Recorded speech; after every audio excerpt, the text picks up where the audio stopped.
오늘 말씀은 둘째 모세라는 제목으로 에스라 7장 1절에서 10절까지인데 1절과 5절부터 10절을 읽겠습니다. 2일 후에 바사왕 아닥사스다가 왕위에 있을 때에 에스라라 하는 자가 있으니라. 그는 스라야의 아들이요 아사랴의 손자요 힐기야의 증손이요 아비수아의 13대 손이요 비느하스의 14대 손이요 엘리아살의 15대 손이요 대제사장 아론의 16대 손이라. 이 에스라가 바벨론에 올라왔으니 그는 이스라엘의 하나님 여호와께서 주신 모세의 율법에 익숙한 자로서 그의 하나님 여호와의 도우심을 입음으로 왕에게 구하는 것은 다 받는 자이더니, 아스닥스 왕 제7년에 이스라엘 자손과 제사장들과 레위 사람들과 노래하는 자들과 문지기들과 느디님 사람들 중에 몇 사람이 예루살렘으로 올라올 때 이 에스라가 올라왔으니 왕의 제7년 다섯째 달이라. 첫째 달 초 하루에 바벨론에서 길을 떠났고 하나님의 선한 손에 도우심을 입어 다섯째 달 초 하루에 예루살렘에 이르니라. 에스라가 여호와의 율법을 연구하여 준행하며 율례와 규례를 이스라엘에게 가르치기로 결심하였더라. 아멘. 하나님께서 함께 해주시옵기를 구하옵고 이 종에게 성령의 기름을 부어주시며 또 나홀로서 이 생각과 또 이 기억을 다 추스려 주시고 총명한 마음을 주시며 또 나홀로 주의 말씀을 주의 은혜와 또한 주의 능력으로 선포하게 주시옵소서. 또 나홀로서 듣는 이들의 마음에 성령의 감동이 있게 해주시고 저들이 하나님의 말씀을 들을 때 저들에게 감동과 은혜가 있어 저들에게 복과 은혜가 되게 하여 주시옵소서. 이 모든 것을 우리 주 예수 그리스도 이름으로 간절히 기도를 드렸사옵나이다. 아멘. 앉으셔도 되겠습니다.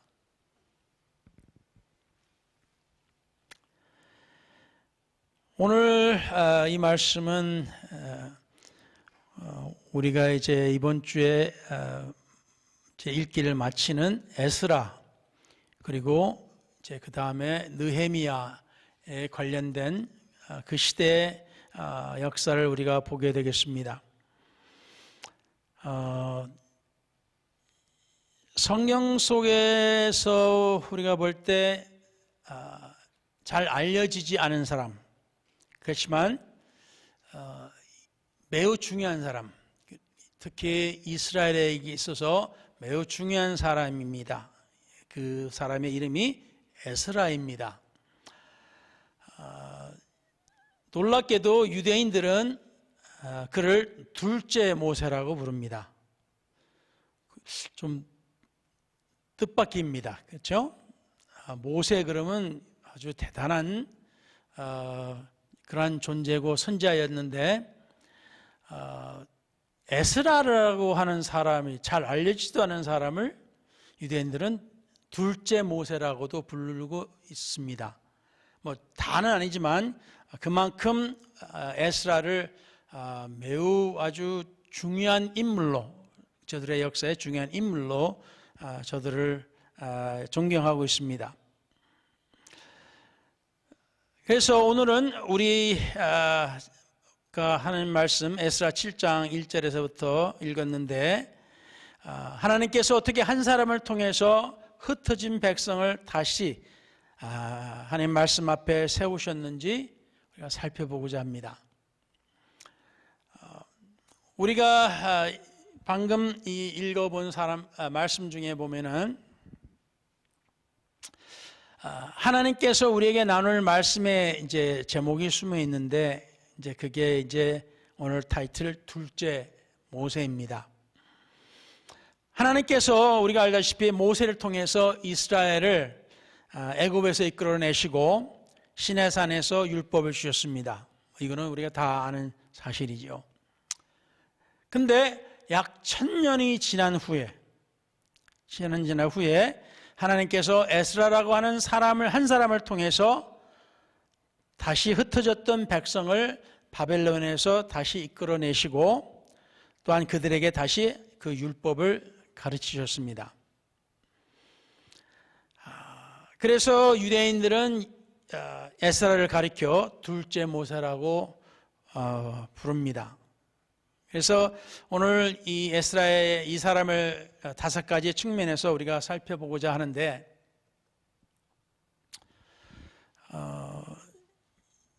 하나님께서 사람을 어떻게 준비하시고 또 그 사람의 마음을 어떻게 감동시키시고 또 그 사람을 어떻게 쓰시는지 우리가 그걸 보면서 우리도 또한 하나님 앞에서 쓰임받기를 원할 때 하나님께서 어떻게 준비하시고 쓰시는지를 보고자 하는 겁니다. 이제 하나님께서 준비한 사람 또는 준비된 사람, 여기서 우리가 성경에 봤을 때 아론의 16대 손, 제사장 가문에서 태어난 사람입니다. 그래서 특별한 족보죠, 그렇죠? 대제사장 아론의 그 족보에 들어가 있으니까 대단한 사람입니다. 근데 단지 그것만이 아니에요. 그래서 이제 6절에 보면은 그는 이스라엘의 하나님 여호와께서 주신 모세의 율법에 익숙한 학자라 이렇게 나와 있습니다. 그러니까 모세가 정말로 이스라엘 백성에서 굉장히 대단한 존재예요. 그 존재라는 것은 하나님과의 직접적인 대화가 있었고 또 하나님으로부터 직접 하나님의 말씀을 받은 사람이기 때문입니다. 모세와 같은 사람이 더 이상 없어요. 그래서 좋은 가문에서 태어난 것과 말씀에 익숙한 사람이 되는 것은 전혀 다른 일입니다. 그래서 하나님이 쓰신 사람은 혈통이 아니라 준비된 마음으로 결정되는 것을 우리가 보고자 합니다. 그래서 우리가 하나님의 말씀에 익숙한 학자, 그 사람이지만 그 사람이 어떠한 마음을 품었는지 그것을 우리가 생각을 해야 됩니다. 성경에 보니까 에스라가 여호와의 율법을 연구하여 준행하며 율례와 규례를 이스라엘에게 가르치기로 결심하였었더라. 이 한 절에 그 3가지 포인트가 있습니다. 동사가 있는데, 첫째, 구하고 행하고 가르치고.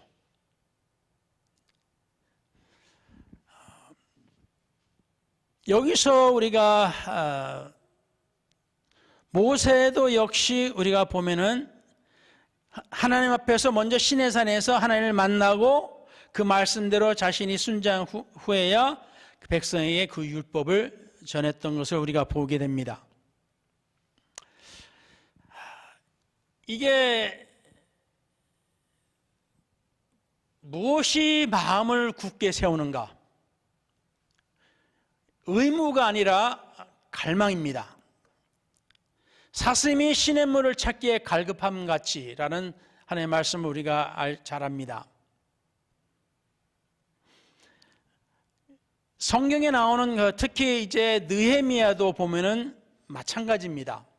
그 마음 속에 하나님을 갈망하는 것, 하나님에 대한 굶주림, 이런 것이 있어요. 다른 사람들보다도 더 강력한 마음, 그런 마음이 있었습니다. 우리가 때로는 앞장서기를 원하고 우리가 때로는 지도자가 되고 싶고 우리가 뭔가 이렇게 대장이 되고 싶어하는 마음들이 있어요. 때로는 우리 모두가 가지고 있습니다. 그리고 때로는 왜 사람들이 내 말을 안 들어주지? 왜 사람들이 나한테 신경을 안 써주지? 아니, 내가 하나님 말씀을 이렇게 이야기하는데 말이야 라고 생각할 때가 있어요. 그렇게 생각할 수가 있습니다. 그런데 우리가 오늘 보고자 하는 것은 이 에스라 또는 느헤미야, 이제 이분들을 통해서 우리가 볼 수 있는 것은 이분들의 마음의 그 상태, 이 마음이 달라요. 저들은 먼저 앞장서고자 하지 않았어요. 저들은 먼저 누구를 이끌고자 하지 않았습니다. 저들은 하나님에 대한 갈망이 있었어요. 하나님에 대한 굶주림. 이 에스라의 그 1장의 1절 이렇게 더 보면은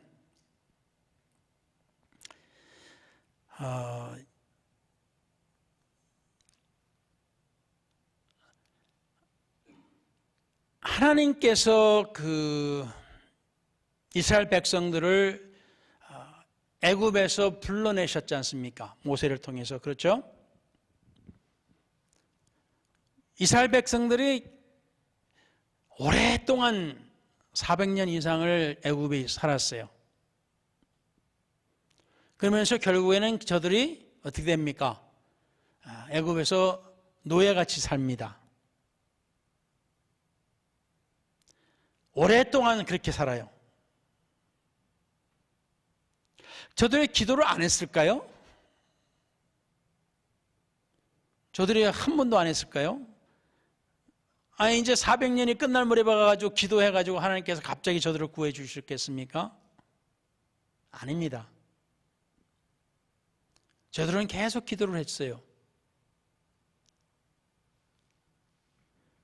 그러나 이제 하나님께서 저들의 마음을 보시고 때가 되매 모세를 선택하시고 모세를 보내주셨습니다. 그래서 7절과 9절을 보면은 에스라는 첫째 달 초하루에 바벨론을 떠나서 다섯째 달 초하루에 예루살렘에 이르렀다. 넉 달, 다시 말하면 4달을 여행을 한 겁니다. 4달 동안을 이제 여행을 해야 예루살렘에 도착할 수 있었어요. 그만큼 먼 거리였습니다. 그래서 단순한 이동이 아니었습니다. 그런데 예레미야의 예언을 보면은 이스라엘 백성들이 70년 동안 붙잡혀 갈 때 예레미야가 그것을 예언을 하고 70년 후에 다시 하나님께서 회복시켜 주시리라라는 예언을 했습니다. 그런데 그 예언을 한 것이 이제 고레스 왕이 그것을 실현을 시킵니다. 이방 왕이, 다시 말하면 하나님의 나라의 왕이 아니고 당대 가장 강대국이었던 그 지역의 왕이 이제 하나님을 알고 하나님을 섬길 수 있도록 가르칠 수 있는 사람을 구하면서 다시 하나님의 말씀대로 가서 이스라엘 성전을 지어라 라고 하는 명령을 내려요. 여기서 우리가 보면은 하나님께서 어떻게 사람들의 마음을 움직이시는지 우리는 알 수가 있어요. 전혀 우리가 생각지도 않는 사람들인데도 불구하고 그런 사람들이 하나님의 말씀을 이루어요. 하나님께서 사람의 마음을 움직이시는 겁니다.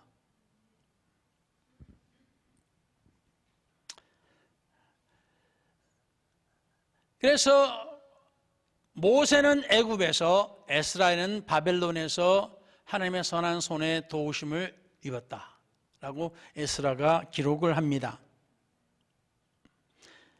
그래서 이방 황제가 하나님의 성전을 지으라 라고 명령을 내리고 느부갓네살 왕이 다 뺏어갔던 성전의 기구들이나 이런 것들을 꺼내서 가져가게 합니다. 희한해요. 그 금이고 은이고 이거 아주 귀중한 그런 값진 것인데 그런 것을 그냥 내어줍니다. 이것도 참 기적이에요. 그래서 고레는 또한 그 예루살렘의 느부갓네살 왕이 빼앗았던 것을, 그리고 자기 신들의 신당에 두었던 그런 여호와의 성전 그릇들을 꺼내서 돌려주면서, 왜 다른 민족이 하나님을 위해서 성전을 지으라고 명했겠습니까? 이것은 사람의 정책이 아니라 하나님의 손위에서 시작된 것을 우리는 알 수 있어요. 하나님이 하시는 일입니다. 그래서 성경에 보면 하나님께서 왕을 세우시고 왕을 내리신다 하셨어요. 근데 뭐 사람들은야 우리가 투표해서 뽑고 대통령 뽑고 우리가 그거 해서 또 내리고 우리가 다 하지만 하나님께서 하신 일이라 하셨어요.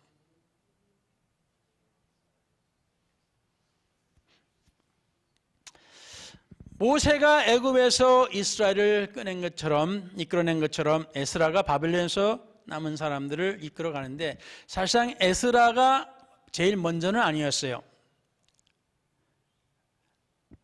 그렇지만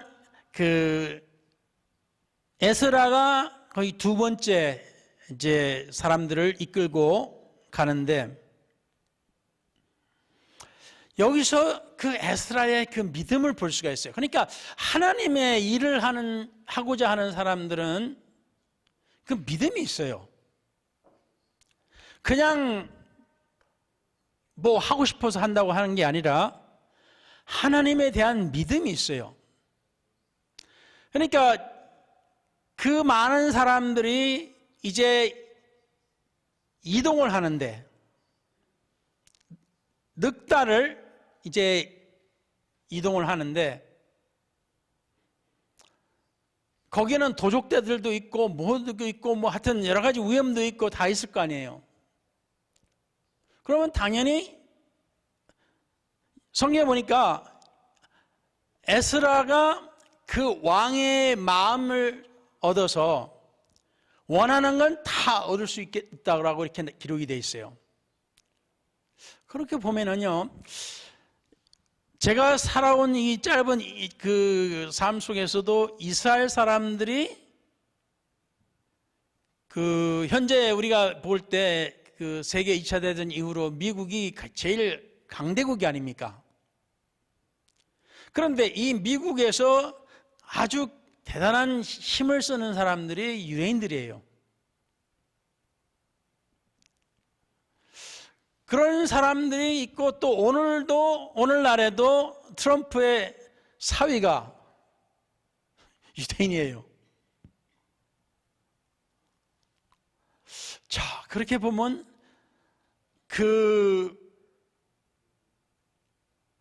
이스라엘이 이 역사 속에서 보면은 항상 자기 나라가 강대국은 안 됐어도 항상 강대국의 도움을 얻을 수 있는 그런 위치에 있습니다.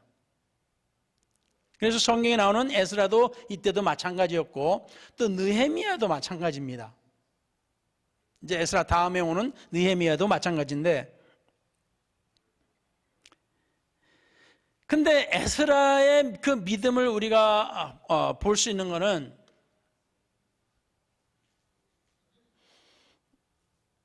걱정이 된 게 있어요. 그러니까 가다 보면은 여러 가지 위험이 있고 강도도 만날 수 있고, 그런데 왕한테 군대를 신청하지 않았어요. 자기를 보호할 수 있는 군대를 구하지 않았습니다. 왜냐하면 이 성경에 보니까 에스라가 왕한테 우리 하나님은 전능하신 하나님이시다. 우리 하나님께서 우리를 보호해 주실 거다. 하나님께서 모든 걸 하실 수 있다라는 것을 자랑하듯이 했는데, 그렇게 해놓고서는 우리 좀 보호해 주세요. 군대 좀 주세요 하라고 할 수가 없었다는 거예요. 아니, 하나님이 전능하신 하나님이라고 해놓고서는 왕한테 우리 좀 부하해서 달라고 이렇게 하면은 에스라가 낯 뜨거워서 못하겠다는 거예요. 그래서 에스라 8장에 아하와 강가에서 금식을 선포하고 우리 하나님 앞에서 스스로 겸비하여 자신과 어린아이들과 모든 소유를 위하여 평탄한 길을 하나님께 간구했다, 기도했다라고 나옵니다. 그러니까 에스라는 어떤 사람이냐? 하나님에 대한 믿음이 아주 강한 사람이었어요. 내가 믿는 하나님은 보통 하나님이 아니다. 내가 믿는 하나님은 전능하신 하나님이시다. 내가 믿는 하나님께서 이제 과거의 선지자 예레미야의 그 예언대로 이제 70년이 포로 생활이 끝나고 이제 우리를 다시 회복시켜 주시는 이제 때가 되었으니까, 하나님 말씀대로 돼가니까 우리는 인간의 힘이 필요 없다. 우리는 하나님만으로 족하다. 그렇지만 인간이니까 걱정이 되니까 우리 다 같이 기도합시다 한 것이었어요. 그래서 왕에게 보병과 마병과 또 곧 군대 호위를 요청하지를 않았습니다. 자신이 왕 앞에서 하나님의 손을 증언해 놓고 그 다음에 군대를 요청한다면 그 증언과 행동이 서로 어긋나기 때문에 하지 않았다고 했습니다. 그래서 그들은 금식하면서 하나님께 간구하였고 하나님은 그 기도에 응답하셨습니다. 넉 달을 여행을 하는데 그 많은 사람들이 아무 문제 없이 예루살렘에 도착했다고 했습니다. 그래서 고레스도 아닥사스다도 다 하나님의 손 안에 있었습니다. 다 이방 왕이었지만은, 이방 황제였지만은 다 그들의 마음도 하나님의 손 안에 있어서 하나님이 하라는 대로 저들의 마음을 움직여 주시고 행하게 하셨습니다. 자, 여기서 볼 때 느헤미야 8장에도 이렇게 나오는데 느헤미야와 또 에스라가 같이 동시대 사람이에요. 에스라가 먼저 갔고 그 다음에 느헤미야가 그 다음에 갔습니다. 이제 에스라는 제사장이요 학사였어요. 하나님의 말씀을 잘하는 사람이었어요. 그리고 느헤미야는 총독으로 갔습니다. 좀 다스리는 사람으로도 간 거예요. 자, 그런데 느헤미야 8장에 놀라운 장면이 나오는데 모든 백성이 수문 앞 광장에서 스스로 모여서 에스라에게 모세의 율법책을 가져오라고 청합니다. 그러니까 사람들이 모여서 하나님의 말씀이 어떻게 되는지 한번 들어보자, 그런 거예요. 사람들이 와서 자기들 집도 세워야 되고 지어야 되고 뭐 자기 이것 해야 되고 저것 해야 할 일이 하도 많은데도 불구하고 저들이 에스라에게 구했던 것이 하나님 말씀 듣고 싶다.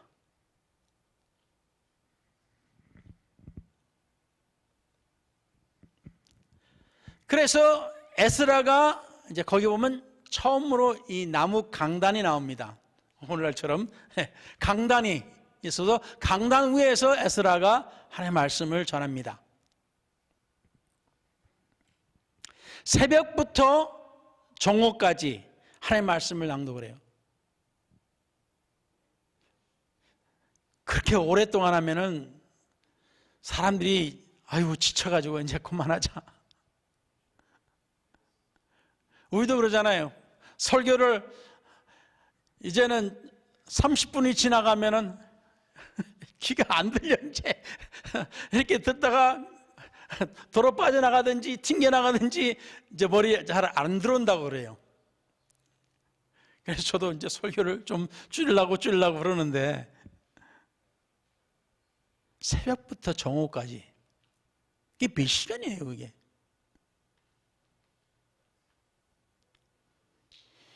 제가 그 미국 교회를 다닐 때, 하나님 부르심 받기 전에 이제 미국 교회에서 성령 받고 또 미국 교회를 다닐 때, 그러니까 제가 하나님을 처음으로, 그전에도 뭐 참석했었지만 처음으로 하나님을 스스로 하나님을 찾기 위해서 교회를 나갔을 때, 이때 그 교회에서 일주일 집회가 있었어요. 일주일. 매일 집회를 하는 겁니다. 우리 같으면 아니 무슨 집회를 매일 하냐? 일주일에 2번, 3번 해도 힘든데 매일 하냐? 그러는. 근데 매일 해요. 사람들이 시청 갔다가 돌아와서 그냥 집에서 빨리 그냥 씻든지 뭐 하든지 빨리빨리 챙겨 입고 교회 나와요. 그래가지고 예배를 1시간이 아니라 2시간.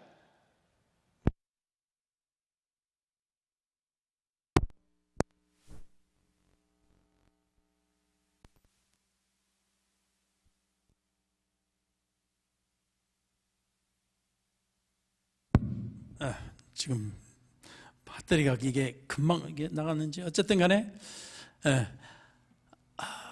사람들이 정말 하루 종일 일하고 나서 와서 교회 와서 매일 예배를 드려요.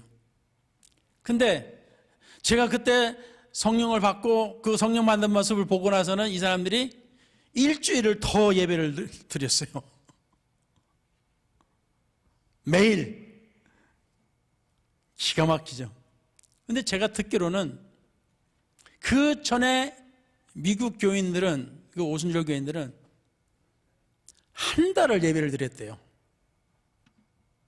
물론 이제 쉬는 날을 이제 뭐 일주일에 1번, 2번 있었겠지만 한 달 동안 집회를 했답니다. 세상에 무슨 교회를 한 달 동안 다녀요? 그런데 그때는 정말 뜨거운 예배였답니다. 그리고 제가 또 이제 선교사님들의 이 간증을 들어보면은, 특히 아프리카에서 오시거나 또 남미에서 오시거나 하는 이 선교사님들의 이 간증을 들어보면은 저들도 몇 시간을 예배드려요. 한번 하나님의 성령이 임하기 시작하시면은 사람들이 집회를 안 간대요. 집에를 안 가. 그런 가운데서 하나님의 기적들이 나타나요. 이걸 저는 듣고서 오늘날 우리가 보면은, 오늘날 우리는 어때요? 1시간도 아유 길어, 목사님 좀 설교 좀 줄였으면 하고 그래요. 물론 그렇죠. 목사가 매냥 길게 횡설수설하고 뭐 아무 내용도 없는 거를 계속 질질 끌고 그러면 재미없고 그러면 1시간은 하면 안 되죠.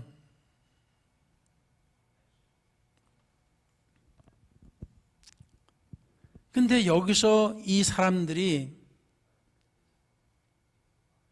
왜 이렇게 길어도 오랫동안 이렇게 말씀을 읽어도, 이때는 뭐 붕 집회도 아닙니다. 이건 그냥 하나님 말씀 읽는 거예요. 근데 몇 시간을 읽어도 사람들이 거기서 그 말씀을 듣고 성경에 보면은 모두 울었대요. 아니 무슨 성경을 몇 시간을 읽는데 그걸 듣고 울어요? 울기는? 그만큼 이 사람들의 마음이 갈급하고 하나님을 갈망했던 겁니다. 그만큼 하나님의 은혜를 사모했던 거예요. 왜? 70년을 저들이 하나님의 버림은 벌로서 어떻게 해요? 다른 나라에 포로로 잡혀가지고 거기서 수모를 겪고 거기서 힘든 생활을 하면서 겨우 이제 살아가면서 이제 와서 하나님의 은혜로 자기 땅에, 자기 나라에 돌아와서 이제 하나님 말씀을 듣게 되는 거예요. 그러니까 이 하나님 말씀이 너무나 와닿으니까 눈물을 흘리는 거예요. 감동돼서. 제가 신학교 다닐 때 그 목사님의 이름이 아주 오래된 미국에서 오래된 그 목사님, 미국인가 영국인가 제가 헷갈려 버리네. 하도 오래돼서. 그 목사님이 그 설교를 지옥의 트로피라는 제목으로, Trophies of Hell 이라는 제목으로 자기 교회에서 담임하는 교회에서 설교를 했답니다. 사람들이 졸아요. 저랬대요. 근데 몇 년이 지나서 어느 집회에서 목사님이 이 설교를 또 하셨대요. 근데 뭐 오순절 교회 목사나 뭐 것처럼 막 부흥 강사처럼 한 게 아니고, 설교는 뭐 어떤 교회들은 그렇잖아요. 그냥 목사님이 이제 읽어요. 그냥 이렇게 쭉 쓴 거를 읽어 나갑니다. 그냥. 그러니까 이 목사님이 똑같은 설교를 그냥 똑같이 읽어 나간 거예요. 근데 이때는 난리가 난 거예요. 뒤집어졌어요. 그냥. 사람들이 눈물을 흘리고 사람들이 회개를 하고. 왜 그럴까요? 똑같은 설교, 똑같은 내용. 사람들의 마음이 달랐던 거예요. 듣는 사람들이 그 마음의 상태가 달랐던 겁니다.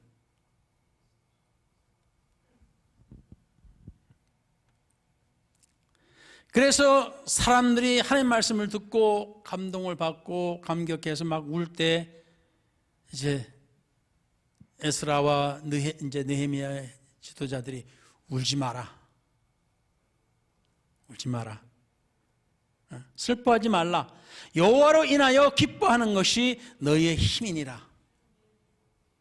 하나님의 은혜를 받고 기뻐하면서 즐거워하는 것이 이것이 힘이다. 그러니까 울지 마라. 오늘은 우는 날이 아니다. 오늘은 기뻐하면서 즐거워하는 날이다. 할렐루야. 아멘.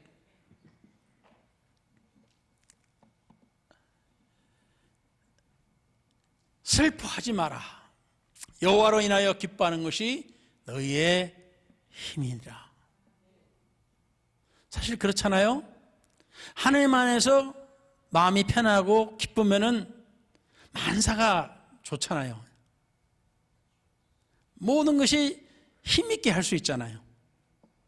그런데 하나님의 은혜도 못 받지, 하나님의 은혜가 이게 언제 받았는지도 가물가물하지, 하나님의 말씀을 들어도 맹맹하지, 이러면 힘이 납니까? 힘이 안 나요.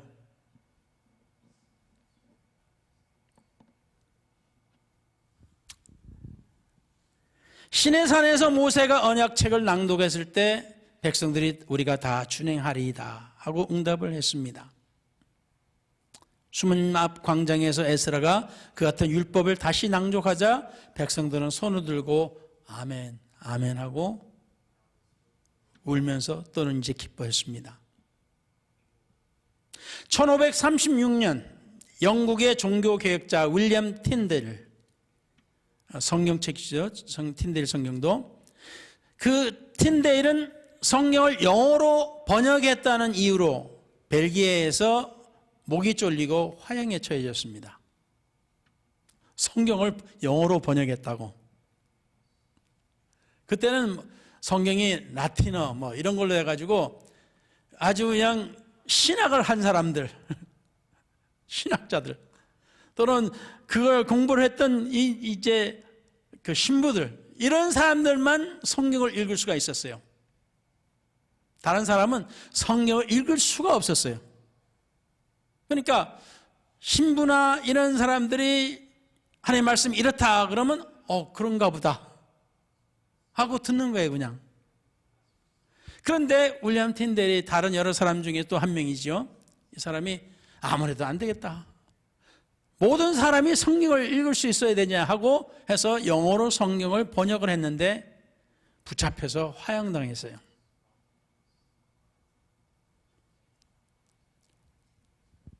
그래서 그 처형되기 전에 한 성직자에게 이렇게 말을 했습니다. 틴데일이, 하나님이 내 생명을 지켜주신다면 밭을 가는 소년이 당신보다, 성직자에게 한 말이에요.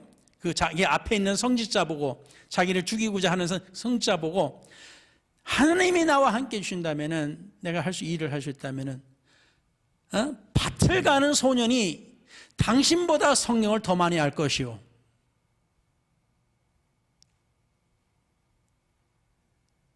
당신만 성경을 아는 게 아니라 가장 무식한 사람도 성경식을 읽게 되면은 어느 누구보다도 성경에 대해서 더 잘 알게 될 것입니다 라고 그런 거예요. 그 기도가 응답이 됐어요. 그가 죽은 지 2년 후에 영어 성경이 영국의 모든 교회에 놓이게 되었다고 합니다. 참 안타깝죠. 누군가 죽어서야 됐으니까.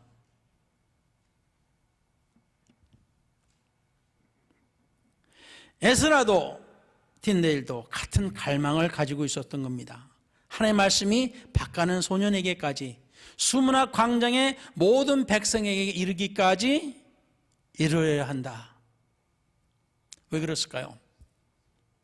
에스라가 가서 보니까 거기 지금 사는 하나님의 백성이라는 사람들이 하나님의 말씀에 대해서 하나도 모른다는 거예요. 지금까지 누가 가르쳐주는 사람이 없었어요. 다들 웬만한 사람들은, 똑똑하다고 하는 사람은 다 붙잡혀가지고 포로로 잡혀갔는데 아무도 아는 사람이 없어요.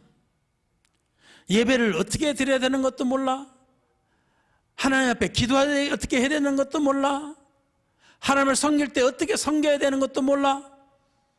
하나님에 대해서 아는 게 아무것도 없어.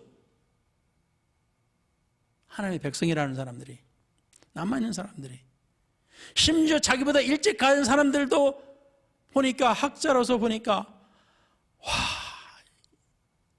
이 사람들이 이렇게 하나님의 말씀을 모르네. 그래서 에스라의 마음이 불이 탄 겁니다. 하나님, 제게 하나님을 사모하는 마음 주시고 제 마음을 움직여 주시고 사람들의 마음을 준비시켜 주셔서 저들을 가르칠 수 있게 해주시옵소서. 그래서 에스라가 회개 기도를 합니다. 하도 상태가, 사람들의 상태, 믿음의 상태가 하도 이게 아니다 싶으니까 자기 옷을 찢고 머리를 뽑으면서 시험을 뽑으면서 주저앉아서 하나님 앞에 회개 기도를 합니다. 하나님, 우리 백성이 이렇게 타락했습니다. 이렇게 하나님을 모릅니다.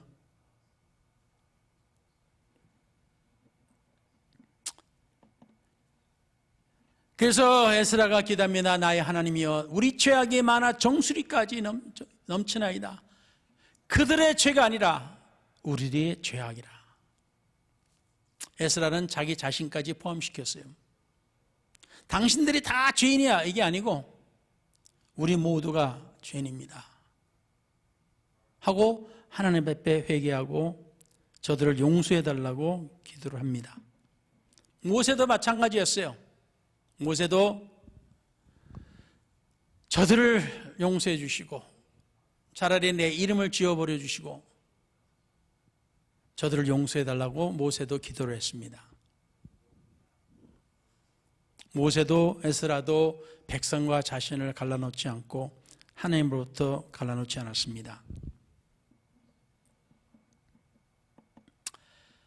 결론적으로 둘째 모세 에스라는 같은 길을 걸었습니다. 모세와 같은 길을 걷고 그 길은 목마른 한 마음에서 시작되었습니다.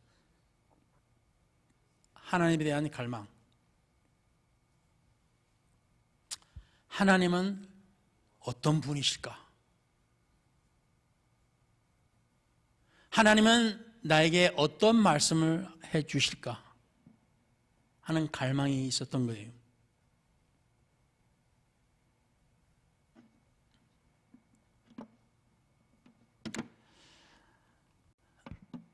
그래서 하나님은 오늘날 사모하는 마음을 찾고 계십니다.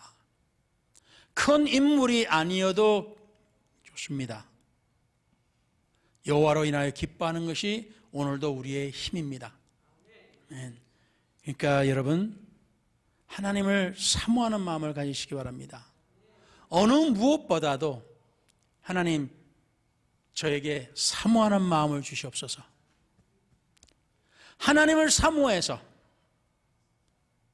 하나님의 말씀을 읽을 때마다, 들을 때마다 감동의 눈물을 흘리게 해주시옵소서. 그리고 기뻐할 수 있게 해주시옵소서. 그래서 에스라처럼 하나님의 말씀을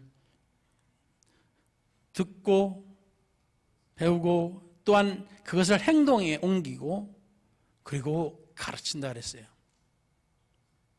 우리도 남을 먼저 가르치려고 하기 전에 내가 먼저 하나님을 사모하고 하나님의 말씀을 듣고 깨달았고 그 다음에 내가 그것을 행동에 옮기면서 우리가 남을 가르칠 때 그때서는 사람들이 우리 말을 들을 수 있는 겁니다. 내가 뭐가 되고 싶어서 그냥 되는 게 아니라 내가 준비되어야 되는 거예요. 그래서 사모하는 마음을 위해서 오늘 기도하시기를 예수 이름으로 축원합니다. 기도하시겠습니다.